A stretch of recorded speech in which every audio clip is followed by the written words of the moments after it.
Pernah dengar isu doktor pakar kita tak boleh didaftarkan?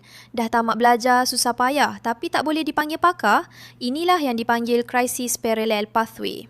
Kisahnya bermula bila 4 graduan pembedahan kardiotoresik yang memiliki kelayakan FRCS Edinburgh ditolak pendaftarannya oleh Malaysian Medical Council atau MMC. Alasan MMC, kelayakan mereka tidak tersenarai di dalam National Specialist Register atau NSR. Bila disemak, rupanya ada masalah teknikal pada undang-undang. Mengikut Akta Perubatan 1971 yang asal, semua latihan kepakaran mesti diiktiraf di bawah Akta MQA 2007.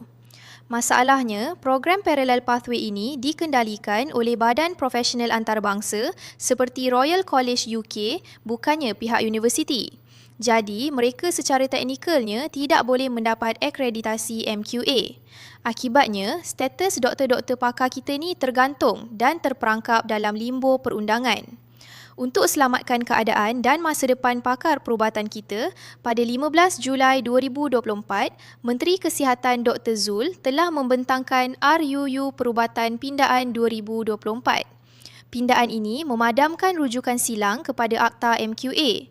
Ia memisahkan sepenuhnya latihan kepakaran perubatan daripada bidang kuasa MQA dan memberi kuasa penuh kepada MMC untuk mengiktiraf kelayakan dan latihan pakar. Dalam hubungan ini, pindaan kepada Akta Perubatan 1971 yang diluluskan pada tahun 2024 yang merupakan satu yang saya telah usahakan dalam tahun pertama saya kembali kali kedua, merupakan satu langkah penting kerajaan Madani untuk memperkemaskan, memperjelas dan memperkukuhkan proses pendaftaran pakar serta pengiktirafan program latihan kepakaran di negara kita ini.